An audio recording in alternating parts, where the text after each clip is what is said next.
Si era inevitable que Guinea Ecuatorial terminara en una dictadura tras la independencia, ¿qué hace más daño a un país? ¿La violencia directa o el silencio posterior? Porque África se estaba sembrando de dictadura. Claro. Sí, y de golpes de estado sucesivos, muriendo gente a mansalva. Macías estaba loco y además era malo. Reducir a la figura de Macías a un dictador loco, digamos, ¿no? Un dictador loco nos evita asumir responsabilidades más profundas. Después de la independencia de Guinea Ecuatorial, nace uno de los países más pequeños de África y a la vez uno de los estados más frágiles del mundo. ¿Por qué? Porque España sale de forma abrupta del país, dejando un país sin instituciones fuertes, sin ninguna élite política preparada. Y en todo este contexto surge un personaje que es del que vamos a hablar hoy. Chuster, para tratar el tema ya tenemos aquí vieja gloria, Chuster Mile. Man, ¿cómo estás? Bien, aquí recuperando poco a poco. Poco a poco, ¿no? Que, aunque no lo puedo evitar, pero Chuster... Que sepáis que venimos hasta cuando estamos mal. Hasta cuando estamos mal. Chuster, hoy hablamos de Macías Viñaguendón, ¿vale? Un personaje que surge en el contexto histórico en el que estamos hablando.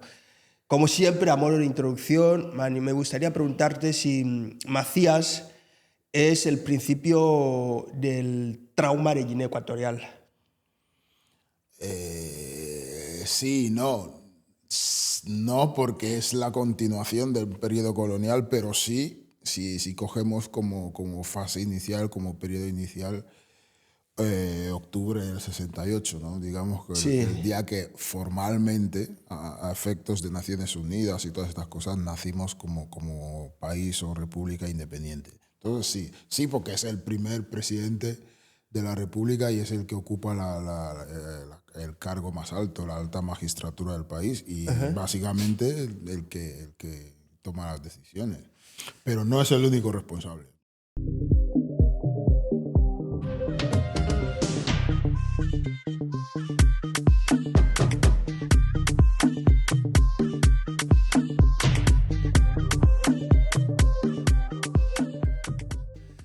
Perfecto, como íbamos diciendo, nace este personaje, Francisco Macías Viñaguendón, después del colonialismo. Muy importante destacar que Macías no llega al poder como un dictador, llega al poder como una figura, como un símbolo, ¿no? Del pueblo de Guinea Ecuatorial. ¿Vale?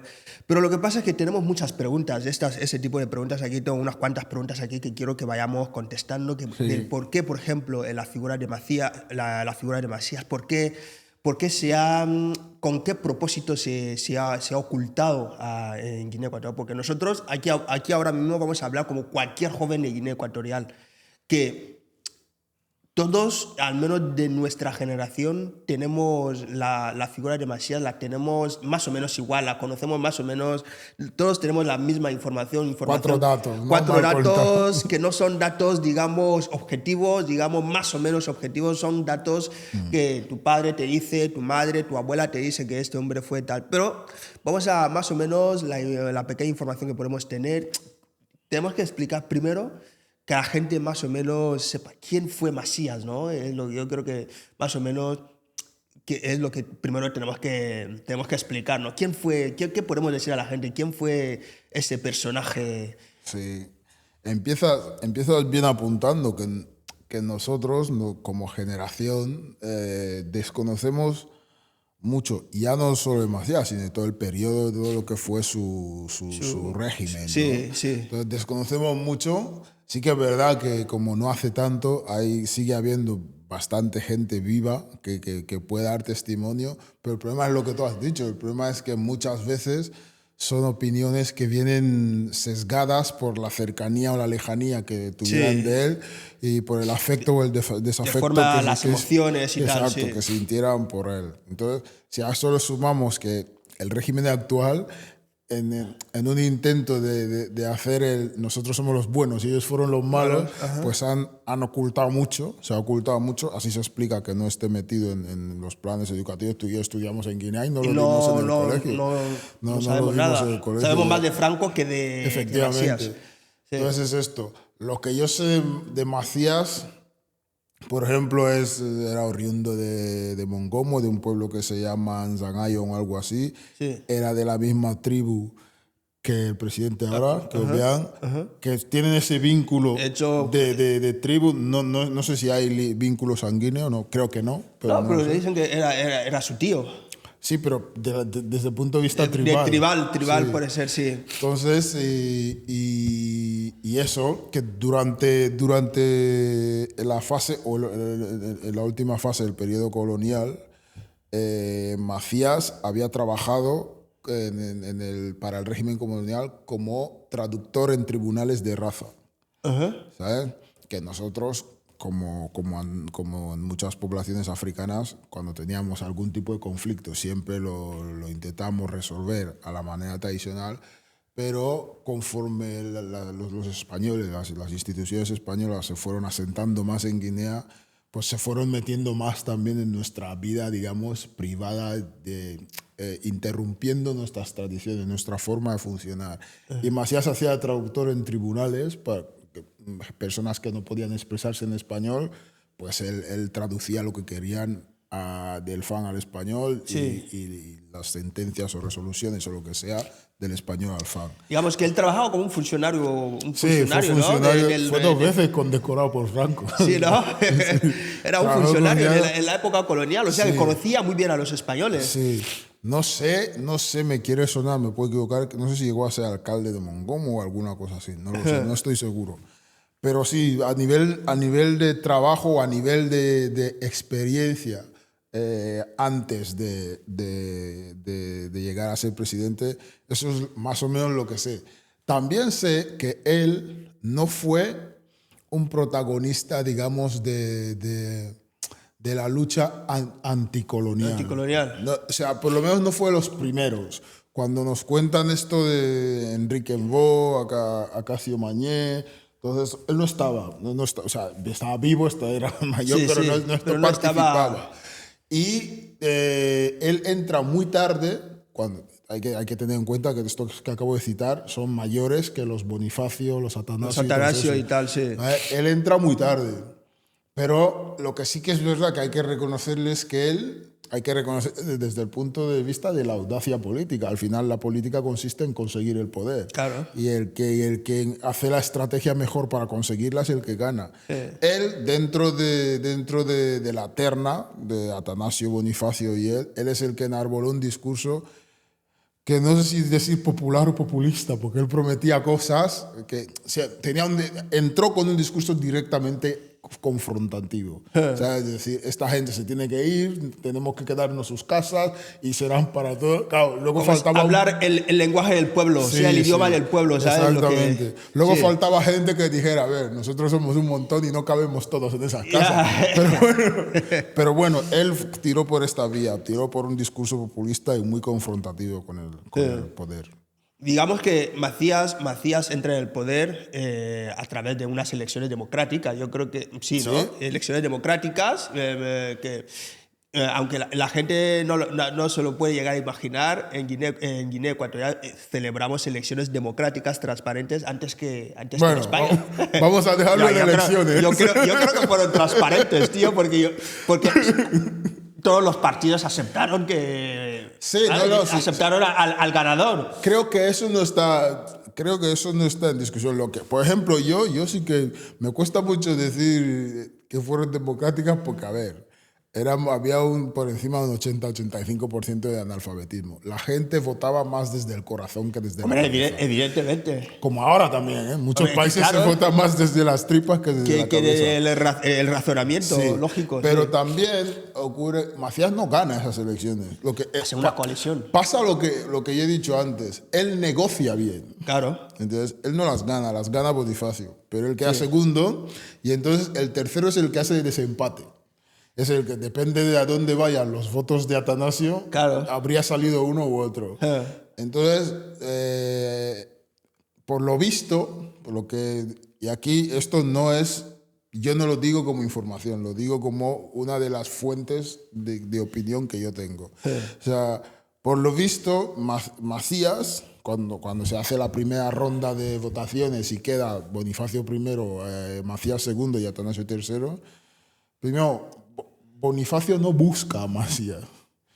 No le trata de conquistar para decirle, oye, vente para aquí, te traigo a mi terreno. Sí. Un poco le hace un menosprecio. Vale. O Macías interpreta eso. Interpreta eso. Entonces, cuando se sientan y hablan, Macías le pide ministerios de exteriores, interior, economía. Ministerios que un presidente, en el entendimiento de Bonifacio, no se puede conceder a cualquier persona, exacto, a una persona que no sea de confianza. Efectivamente. Eso es una versión más o menos extendida de por qué los votos Macías dicen, bueno, no me das lo que te pido, vale.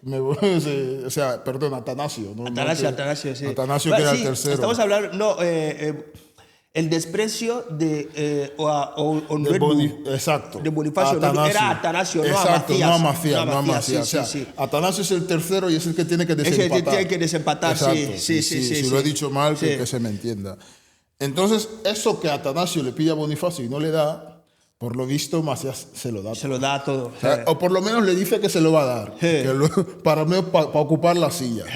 Que te guste o no te guste Macías, él entiende mejor el juego. El juego dice, político. Yo tengo que sentarme en esa silla como sea, luego ya veré qué hago. Entonces, así es como llega Macías al poder. Habría que explicar alguna serie de cosas que pasan antes también, pero más o menos es como llega al poder. Porque yo pienso que España jugó un poco sucio ahí también. Pero tú, el papel de España, ¿cuál fue el papel de España en todo ese proceso, en el proceso de ya hay elecciones en Guinea Ecuatorial, ha ganado, ya tienen un firme candidato? ¿España apoyó a alguno de los candidatos? O como el papel de España, lo que yo tengo entendido es que España apoyaba más a Bonifacio Nduedu, porque era, digamos, el que estaba más afín al colonialismo. Más o menos la información que tenemos, ¿no? Ahora mismo hablaremos de por qué esta etapa es una etapa muy oscura, una etapa muy... O sea, que no se sabe, no tenemos mucha información y tal, y de hecho en Guinea Ecuatorial prácticamente no se estudia esa etapa. España apoya más a Bonifacio Nduedu, porque creo que fue el presidente autonómico, ¿no? El presidente autonómico. Eso, o sea, lo que ocurre es que España es de los países de las potencias coloniales que más tarde conceden la independencia, ¿vale? Piensa que en muchos países africanos la descolonización empieza en los mediados de los 50 más o menos, ¿no? Luego la mayor parte se produce en los primeros y mediados años 60 y nosotros estamos en 68, casi vamos de los últimos, como quien dice. Entonces, ¿qué es lo que pasa? España en sí mismo tenía su propia dictadura. Todavía seguía vigente el régimen de Franco, pero estaba como en una fase no final, porque todavía quedaban más de 5 años o así para que Franco palmara y tal, pero, o para que apareciera la democracia 68, 75, más o menos 5. Entonces, lo que pasaba era que en España también estaban en la fase final de su régimen. Entonces, habían como distintas familias. El oficialismo, los que gobernaban, se llamaba Luis Carrero Blanco. Era el presidente del gobierno de España. Digamos que el que más mandaba en España después de Franco. ¿Vale? Entonces, luego dentro del régimen franquista también estaban unos que llamaban tecnócratas, que eran como los nuevos del régimen, pero los más aperturistas. Entonces, en ese momento el ministro de Asuntos Exteriores se llamaba Fernando María Castilla y iba un poco con Atanasio. Parece que él es el que apoyaba un poco la línea atanasista. Pero que aquí cada uno tenía sus intereses. Carrero Blanco apoyaba a Nduedu porque él entendía que Ondodi no iba a romper mucho con España así directamente. Le veían como una persona ideológicamente muy afín a él, que iba a hacer como iba a haber como mucha continuidad. Entonces, Castilla le interesaba que entrara Atanasio, porque él, al ser ministro de Asuntos Exteriores, te seguían teniendo con Inglaterra el follón ese que tienen con el Peñón de Gibraltar. Sí, sí. Y él pensaba que si Guinea se convertía en un país independiente, ya sumaba un voto a su causa en Naciones Unidas, más o menos. Y luego, por eso he dicho antes que Macías no estaba en los primeros años de la lucha, para decirlo así, apareció como una especie de arribista. Es decir, había un tío que era también de derechas, pero era republicano, que se llamaba Antonio García Trevijano. Trevijano, el abogado este, sí. Era opositor a Franco. A Franco, sí. Y él fue el que apoyó la línea de Macías. Macías, sí. Pero tampoco lo hacía desde un genuino interés. Aquí nadie hacía nada por generosidad. Él lo que quería era vender nuestra independencia, caso de conseguirla, como que yo soy el que ha apoyado que una nación de negros provecitos se haga independiente frente a este régimen fascista que no lo quería apoyar. Bueno, esa era también su jugada. Luego también dicen que tenía intereses en Guinea, pero bueno, esa era un poco, así aparece, este es lo que hace que, este era un poco el apoyo que tenían los tres, ¿vale? Y mi opinión personal es que Ondoedu pensaba que lo tenía hecho. Pensaba que, a ver, si iba muy confiado. Sí. Iba muy confiado. Sí. Y se olvidó no digo que se olvidó, es que no sabía. Piensa que para todos ellos era casi la primera vez. Por eso, claro, o sea, ninguno de ellos te puede decir que tenía un bagaje político, de llevar mucho tiempo en el mundo político para, digamos, que tener mucha experiencia y poder o sea, solucionar. No hizo una campaña a saco, digamos, por todo el país, tratando de conquistar a otros líderes y tal, porque creo que él iba bastante relajado, decía, si algo va mal, tengo detrás al oficialismo español. Atanasio, él se veía a sí mismo como el gran intelectual, que había pasado por Argelia, por Estados Unidos, decía, y además la gente suele decir que él era el más asimilable a los Lumumbas y tal, salvando muchas distancias, no nada que ver. Pero bueno, era el más asimilable a lo digo en el sentido de que él tenía una idea más anticolonial desde el punto de vista de la negritud, los Frantz Fanon, Aimé Césaire y todo eso. Yo no termino de estar seguro de esto, pero bueno. Salvando la distancia, el hombre murió, tampoco sabemos realmente a qué nivel intelectual podía haber. A lo mejor estaba al mismo nivel, o sea, ¿sabes? Pero creo que en su contra juega que él miraba al resto muy por encima del hombre. Tampoco quiso hacer tanta campaña como decía, si aquí el que entiende soy yo, es de cajón que todo el mundo vote al que entiende. Que soy yo. ¿sabes? Y creo que eso jugó en su contra. A su favor hay que decir que él tenía un partido que estaba integrado con personas de distintas tribus, ocupando bastantes puestos de dirigencia dentro del partido, y eso habla bien en una fase inicial, porque puede ser que tuviera una idea un poco más elitista, pero polifónica. Y es lo que siempre se le achaca, ¿no? Lo que el punto fuerte de Macías es que muchos de sus discursos los hacía en fan. Macías bajó al barro, tío. Y Atanasio dicen que iba en los pueblos y hablaba en español a la gente, ¿sabes? Y no tuvo esa simbiosis, o sea, no tuvo esa conexión. La gente no le percibía como uno de los suyos. Vale. Entonces, yo he hecho unas cuantas preguntas aquí y yo creo que vayamos contestando estas preguntas mientras vamos haciendo. La primera pregunta es en la colación a lo que es la figura de Macías en Guinea Ecuatorial, es el del por qué. ¿Tú crees que cuál es el interés que se tiene en Guinea Ecuatorial para ocultar la figura o omitir la figura de este personaje, ¿no? O sea, ¿tú crees que realmente reducir a la figura de Macías a un dictador loco, digamos, ¿no? Un dictador loco nos evita asumir responsabilidades más profundas? ¿Tú crees? Sí, ¿no? Sí. ¿Sabes? Es decir, que Macías era un dictador loco, porque yo creo que es el mensaje que se esparció. De hecho, nuestros padres, nuestros abuelos, la mayoría de ellos se limitan a esta definición, que fue un sanguinario, un loco. Llegamos hasta un punto de ridículo narrativo, histórico, en plan de decir que Macías mataba a gente y acumulaba, o sea, recolectaba la sangre y lo metía en bidones y se ve que esos bidones que llevaban Y se acababan confundiendo con mercurio. Claro, era mercurio y la gente... Llegamos a estos extremos de decir que era un sanguinario, un diabólico el que hacía ese tipo de prácticas, ¿no? Cuando realmente... Entonces, este es el nivel, ¿no? El barremo que tenemos en Guinea Ecuatorial. Entonces, vuelvo a la pregunta... reducir a Macías o sea, esta definición de un dictador loco nos evita asumir responsabilidades profundas. Yo creo que sí.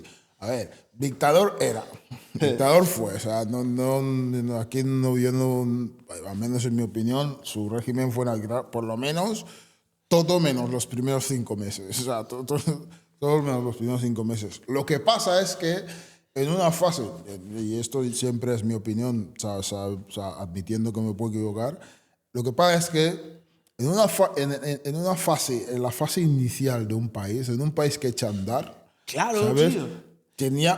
Creo que tenía que haber habido una especie de responsabilidad compartida. Se supone que Bonifacio, Atanasio, Edmundo Bosio y tal...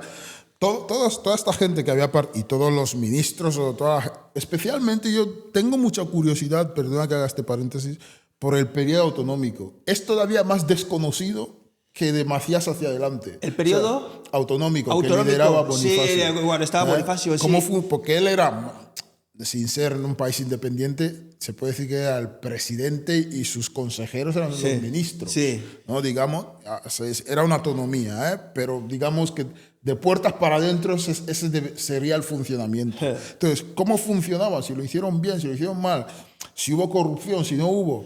Es verdad que se quiso, o al menos en parte impulsó un programa de becas y tal. Eso sí que lo tengo comprobado, que algunos se beneficiaron. Para lo que era la época, algunas personas se beneficiaron de eso. Pero no se sabe nada apenas de esa época. Entonces, yo lo que pienso es que hacer reduccionismo siempre es malo. Decir que intentar reducir los 11 años de Macías, que Macías estaba loco y además era malo, primero creo que no es verdad y segundo no es útil. Claro, tío, es que es muy cómodo, muy cómodo decir esto y quedarte ahí, o sea, lo sueltas y la gente se queda con esto y te quedas ahí como has dicho tal, y esto es lo que dice. Hay que hacerse preguntas de ¿qué pasó? ¿Por qué llegamos a esto? ¿Quiénes podían haberlo hecho que fuera de otra manera? Yo siempre digo, a ver, se producen las elecciones, o sea, hay las negociaciones que hay y acaba sentándose en la silla el que acaba sentándose en la silla.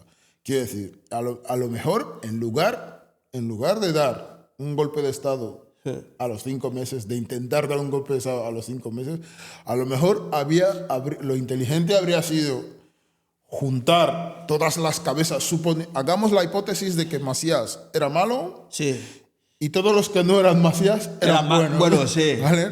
Podrían haberse juntado a nivel administrativo, o sea, juntarse para llevarle a un carril bueno. Claro. Porque no podemos no reconocer que el primer gobierno de Macías era pluriétnico y pluripartidista. Como mínimo el suyo, el de Atanasio y el de Edmundo Bosio. Estaban ahí metidos en diferentes ministerios. Entonces, habría que intentar... La mentalidad debió ser... Nosotros somos los que estamos metidos en esto de la arena política. Vamos a intentar entendernos lo suficiente para que el país vaya bien. Especialmente teniendo en cuenta 2 factores. Primero, que apenas acabamos de nacer. Ninguno de nosotros sabe cómo se hace esto de montar un país, un Estado. Ninguno, porque no lo hemos hecho antes.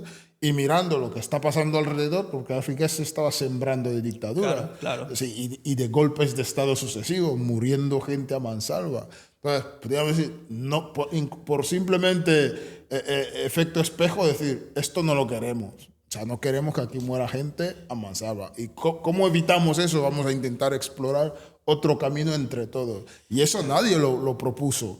Por eso digo que a mí no me parece que Macías sea el único responsable. ¿Sabes? Incluso en algún punto se puede decir que, no sé cómo decir eso para que no se me entienda mal, se puede decir que le dejaron solo. Yo sé. Sí. Se puede decir que le dejaron solo. Sí, y encima es en plan, por ejemplo, en Guinea Ecuatorial, como hemos dicho antes, es los países más pequeños de África y encima en esta época creo que con mucho habían 300.000 personas en Guinea Ecuatorial. Sí. Como mucho, 300.000 personas. O sea, de ponernos ahí a matarnos los unos contra los otros tampoco, no nos servía para nada. No. O sea, un político con 2 dedos de frente haría todo lo posible para evitar esto, porque... De los 4 gatos que tienes como población, volver a matar a esos 4 gatos te quedas sin nada, ¿no? Yo creo que el único interés que yo veo en la ocultación o la omisión del personaje de Macías es simplemente para evitar preguntas incómodas, ¿no? De decir, porque si lo introducimos en las escuelas, en el mundo académico, quieras o no, la gente tendrá curiosidad de preguntar, Claro. ¿y esta persona quién fue? ¿Quién fue, no? Y a lo mejor empiezan con simples preguntas y luego, quieras o no, Y no llegarán solo quién preguntas fue, incómodas. y no solo quién fue, sino cómo funcionaba esta sociedad en esta época. ¿Quiénes eran otros hombres fuertes, otros gerifaltes en esta época? Ajá. ¿Qué hicieron? Porque por muy malo que Macías fuera, no lo hizo todo mal él. Claro. Claro. Habría gente con funciones delegadas, ¿no? Claro, tío. Hay como el vídeo que está en internet donde le juzgan y él dice, a ver, a la gente que se moría en la cárcel, yo no iba a las cárceles yo a era matar un jefe gente. de Estado, yo no entraba en las cárceles. Yo no entraba en a las matar a cárceles. gente. ¿Quién sí entraba? Estaría bien saber quién es el quién que sí que entraba ahí en las cárceles. y mataba a esa gente. Esto es así.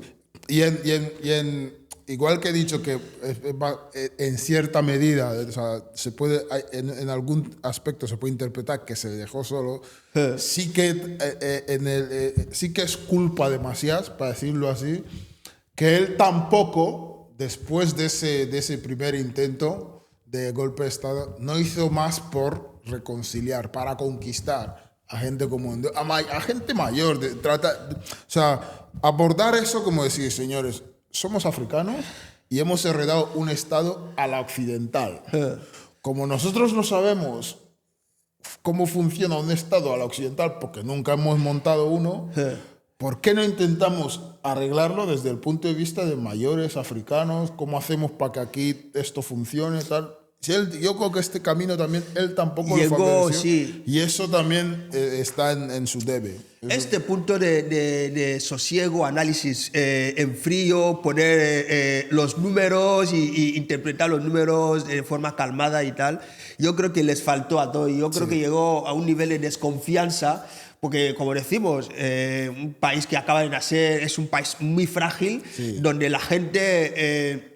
todo el mundo sospecha de todo el mundo, no hay confianza y cualquier cosa dice, si ya me ha pasado esto, seguramente que volverá a pasar. Sí. Entonces ya no tengo la confianza, ya no tengo la confianza de decir que vale, me siento y llamo a tal, que nos sentemos y hablemos de esto. O sea, yo creo que como era, es lo que decimos, como era un país nuevo, frágil, y yo creo que es uno de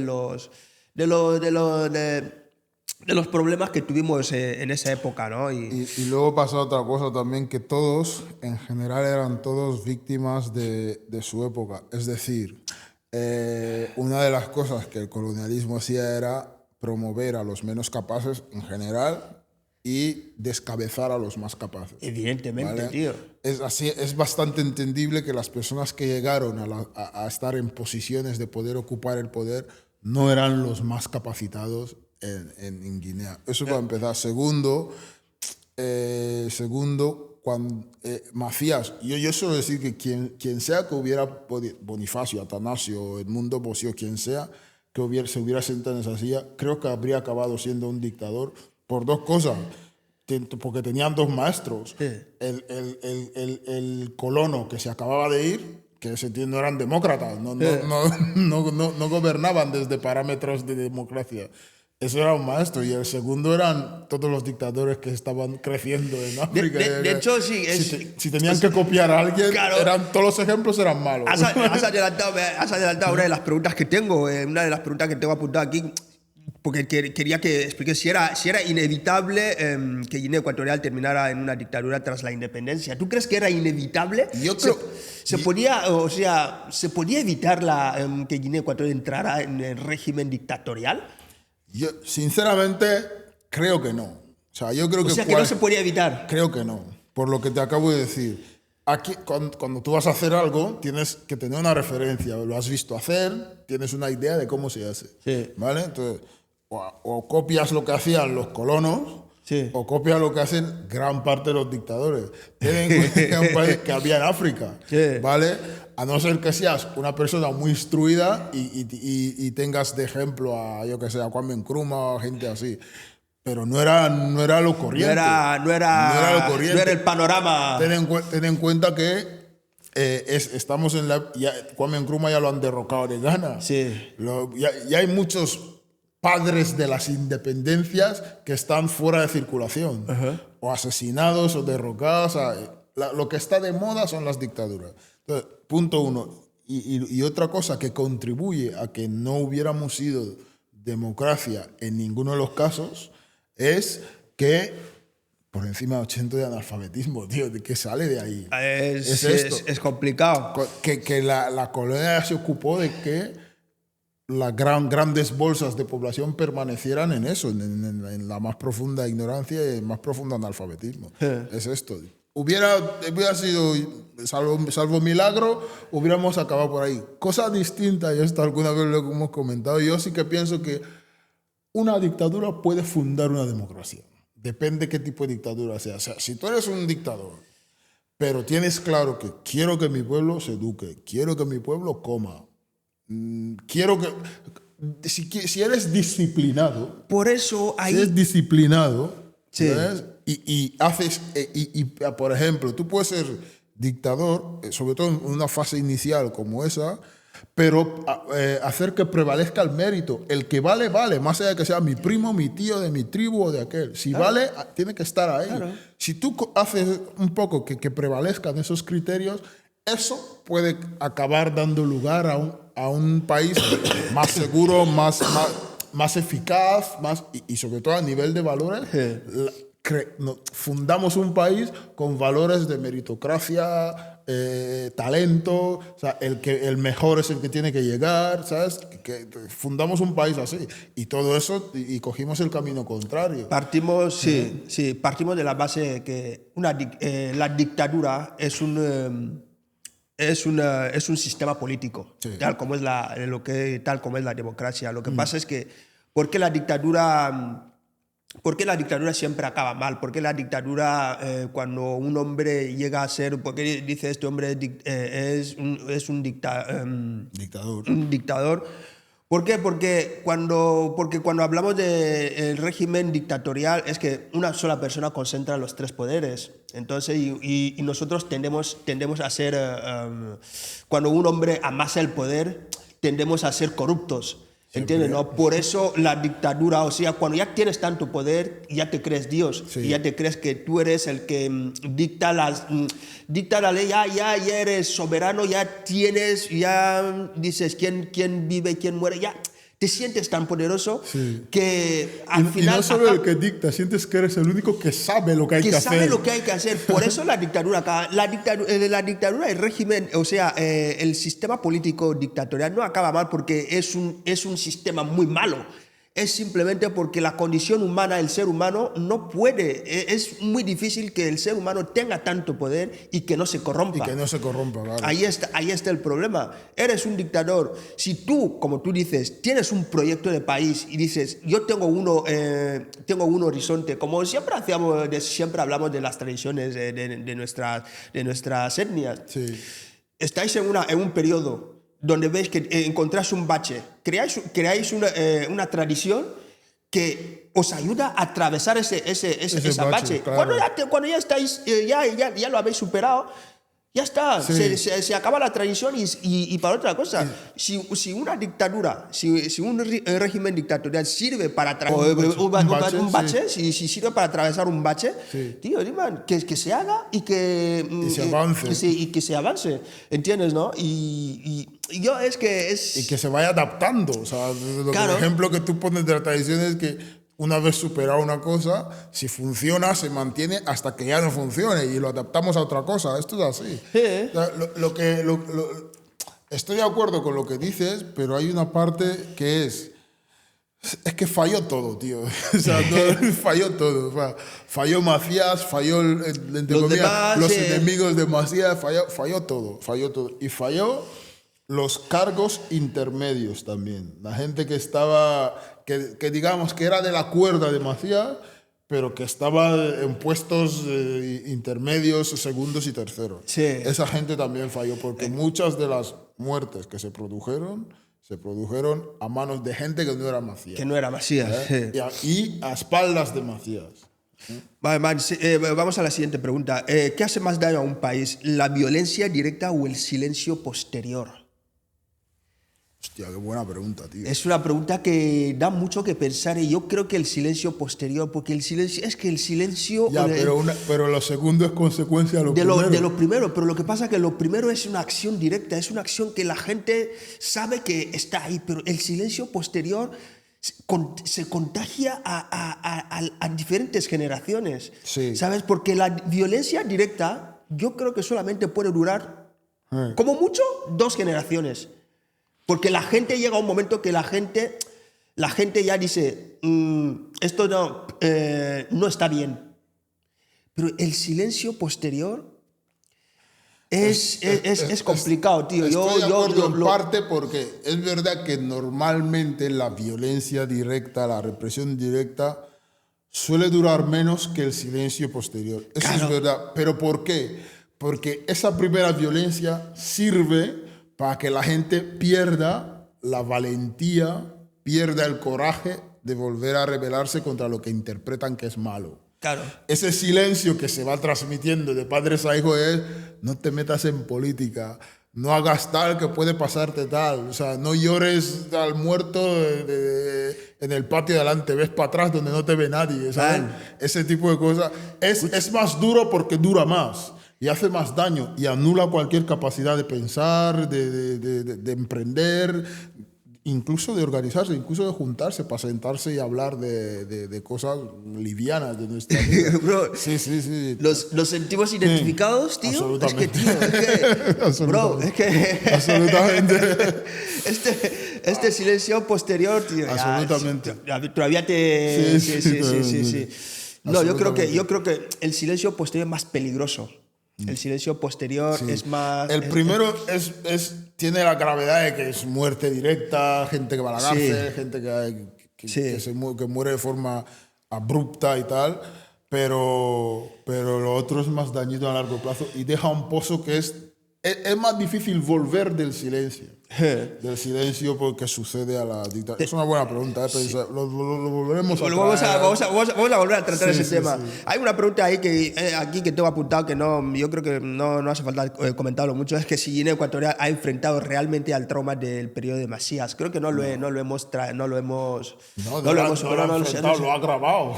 Lo ha grabado, sí. Pero ahora tú te juntas con cualquier amigo. O sea, tú no recuerdas cuando empezó lo de Rusia y Ucrania. Sí. Hostia, tío, yo un día me desperté y digo, todos los guineanos sabían de geopolítica. Digo, joder, macho, tío. Pero no sé si hacía un año de lo de 7M en Bata. Ninguno. De eso no sabíamos tanto. Digo, joder, macho. Sí. Es eso, lo hemos agravado.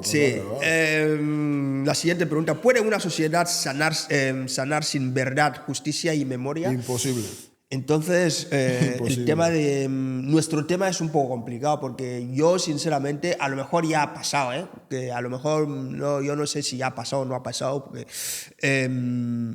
justicia, por ejemplo, el periodo de Macías, no sé si hubo justicia, no sé si se dijeron verdades a la cara, si hubo memoria histórica. Yo creo que esto no ha pasado en Guinea. Nada. Y yo creo que es un debe que tenemos ahí, que podemos hacer todo lo que queramos, ya tenemos petróleo, infraestructura y tal, pero en la conciencia del guineano todavía sigue esa tarea o esto de decir que, tío, porque el ser humano no se siente aliviado si no ve que se ha hecho justicia. No. Si le ha pasado algo, si no ve que se ha hecho justicia. No, es evidente que no ha habido justicia. Primero, porque como realidad física hay hijos y nietos vivos. Claro. Hay hijos a los que se cargaron a sus padres. Claro, sí.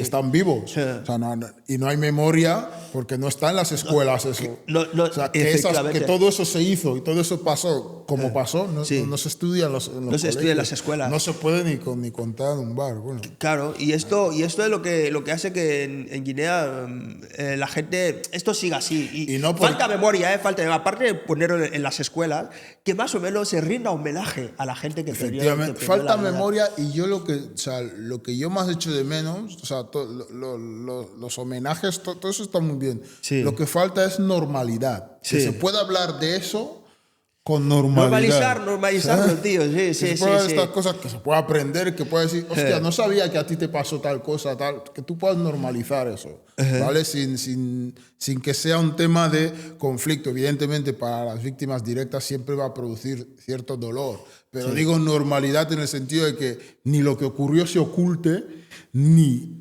el sacar a la luz la verdad sirva para que estemos en la calle todo el día a machetazo limpio unos con otros, pero que se pueda tratar estos temas con normalidad y ya está. Sí, eso sí que yo echo de menos. Y eso me quedan dos preguntas. Yo creo que son dos preguntas que yo creo que también podríamos interactuar con el público, la gente, los espectadores, que dejéis en los comentarios qué pensáis sobre esas preguntas, aparte de las preguntas que nosotros hemos dado nuestra opinión y tal, en las preguntas de antes, esas dos preguntas que me quedan aquí, dejar en vuestras opiniones en los comentarios. ¿Cómo se debería enseñar la figura de Masías Nguema a las nuevas generaciones? Realmente, la figura de Masías, porque evidentemente la forma que nos lo han enseñado o desenseñado, porque no sabemos, no ha habido historiadores, no ha habido un análisis, digamos, histórico. De decir, una persona que se sienta ahí, que, vale, evidentemente no va a ser objetivo a 100%, pero que sea una persona que, digamos, trata de trabajar el personaje y explicarlo más o menos cómo pudo haber... Con todas sus caras, ¿no? Sí, ¿entiendes, no? Sin la pasión del que odia ni el que ama. El que ama, ¿entiendes, no? Es el verdadero problema que tenemos con esta figura, la figura de Masías, porque la información que tenemos es o la persona que le amaba o la persona que le odiaba. Sí. Pero como yo siempre digo, yo, sinceramente, es opinión, yo digo, voy escuchando audios de este... Pero yo creo que la forma mejor, paréntesis, sí, bibliografía, algo sí que hay, está Donato, Historia y Tragedia de Guinea Ecuatorial, se me escapaba el título. Sí. Él sí que abarca ese tema con muchos datos también. Cierro paréntesis. Lo que yo sí que me gusta, creo que la forma mejor de acercarse es contar al personaje desde un punto de vista biográfico. La biografía suele ayudar a entender al personaje y luego relatar datos, hechos contrastables. Cada uno interpretará. Luego suele acabar habiendo un consenso amplio cuando los datos son verídicos.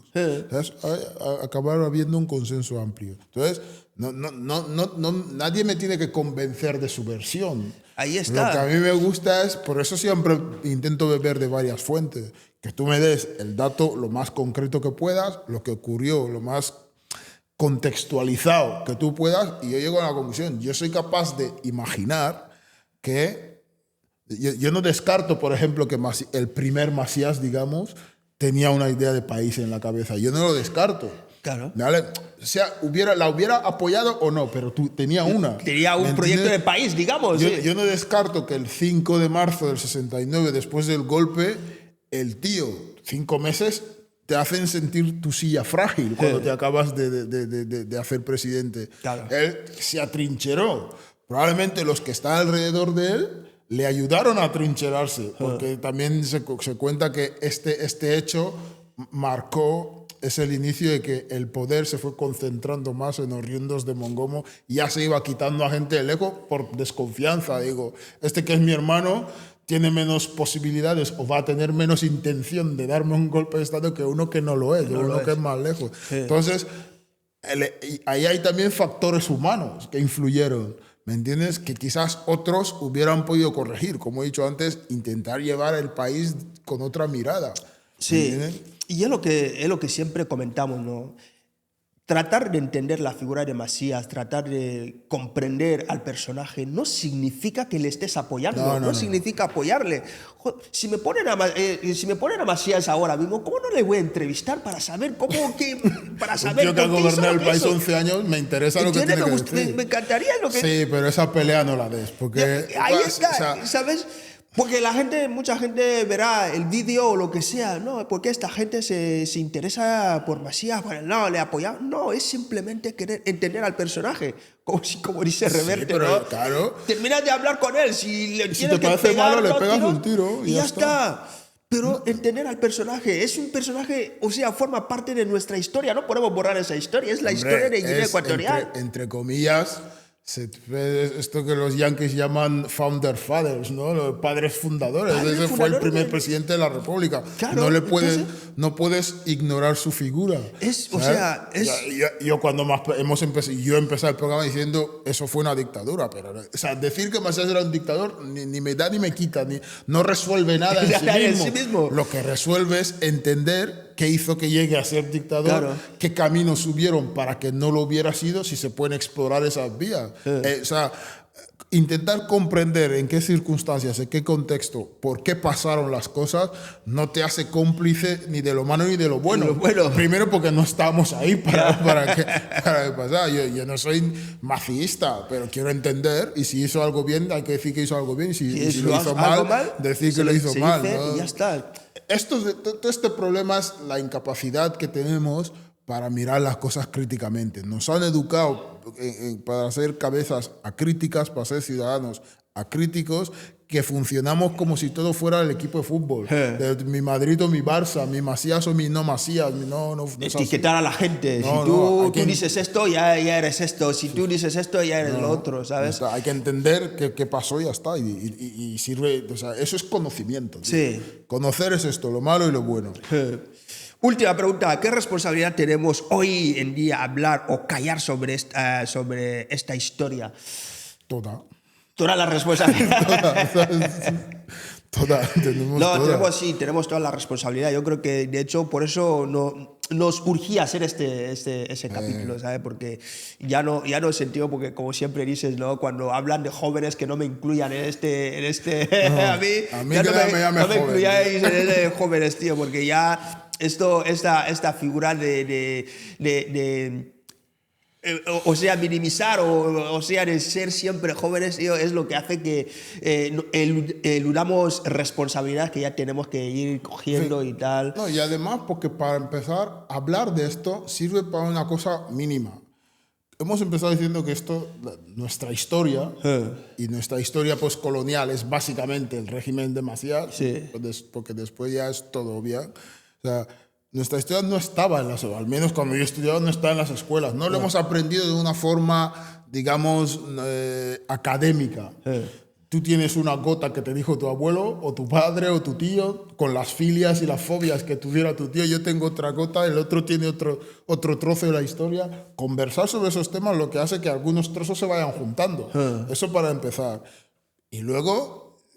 Como se suele decir, el pueblo que no conoce su historia está condenado a repetirla. Si no conocemos qué errores se cometieron, ¿cómo lo vamos a resolver? Es así, no tiene sentido. Yo no tengo fuerza para cambiar nada, ni para pero a mí que no me hagan callar. Por lo menos que me dejen el derecho al pataleo. El derecho al pataleo. Vale, creo que más o menos ya lo hemos tratado. Si a lo mejor nos hemos dejado algo o lo que sea, podemos hacer otro capítulo. Sí, volveremos a este tema. Hemos hablado de esto porque queríamos sobrevolar un poco esa época. Sí, esa época. Claro. Y yo pienso que lo más importante que hemos dicho es lo último, tío. O sea, tenemos personas de nuestra generación, de nuestra edad, tenemos que desprejuiciar un poco. Sí. Tenemos que y acercarnos a estos temas. Es que a mí no se me ocurre otra palabra, con curiosidad. Sí. Querer saber qué pasó, querer entender. Una de las cosas que no hemos dicho también, por ejemplo, durante el régimen de Macías, esto me lo han contado abuelos, es que los hijos traicionaban a sus padres, denunciaban a sus padres. Este no es lo suficientemente masista y tal. Eso es, o sea, desde cualquier punto de vista, ya no político, eso es el fin de una sociedad, la muerte del concepto de familia, la muerte, ¿desde qué autoridad das consejos a tus hijos? Prácticamente siembras el miedo de un padre que tiene que educar a un hijo. Claro. Y si pasa con una generación entera o varias generaciones, ¿cómo no vamos a tener la sociedad que tenemos? De hipócritas, de mentirosos, de desleales, no hay confianza por ningún lado. Claro, no te puedes ir ni a tomar nada con nadie, no te puedes fiar de nadie. Es la época que la gente recuerda más sobre la fase donde que la gente recuerda más en la época de Macías, en esta época en la que ya se traumatizó, el hombre ya se le fue la cabeza y ya empezaron esas prácticas. Sí. O sea, tú estás en casa, ya no puedes comentar nada, tu hijo es el que primero ya te está espiando para ir a denunciarte y tal. Y eso es lo que hace que nosotros en Guinea, comparándonos con, digamos, países como Ghana, como Senegal, nosotros ya nacemos con error de fábrica. Claro. Ya nacemos con error de fábrica. Claro. A nivel político. No entendemos realmente, no sabemos interpretar, ¿no? Como ya nacimos con ese error de fábrica, ya nos es difícil entender la realidad, o sea, claro, cómo funcionan las cosas. Porque como hemos vivido toda la vida así, creemos que la realidad es esta, la forma que estamos entendiendo las cosas. Sí. Y es el problema que nosotros tenemos, esta salud mental a nivel político.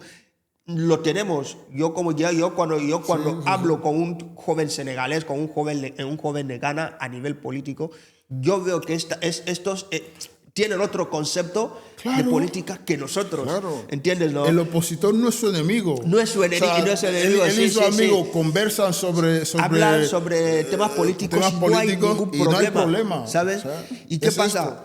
Tú, en Guinea, una persona que es de este partido y del otro partido no se pueden sentar en el bar y tomarse una cerveza y que cada uno exprese sus ideas libremente. Pero eso es con todo. Eso es con todo, no solamente con la política. O sea, si ya está, y si tú piensas esto y tú ya se te ha etiquetado que tú eres tal y el otro lo otro, ya automáticamente sois enemigos. Estamos educados para que las ideas no circulen. O eres de los míos o estás contra mí. Y contra mí quiere decir que yo te quiero muerto, exterminado, a ti, a tu mujer, a tus hijos. Y no se puede construir sociedad así. Partimos de la base de que todos somos animales distintos, cada uno piensa de su manera, cada uno ve la vida desde una realidad distinta. Entonces es imposible que estemos de acuerdo en todo. Y es así. Y pasa en todo, no solo en política, ¿eh? Yo, por ejemplo, yo no hablo de religión donde está mi madre. Imposible. Donde está mi madre, porque ella es muy devota y yo pienso que la religión en Guinea, en este caso, en África, solo nos enseñaron a sentir miedo y culpa. Entonces, a mí no se me ocurre decir una palabra, yo, don Ángel, sí señor, calladito.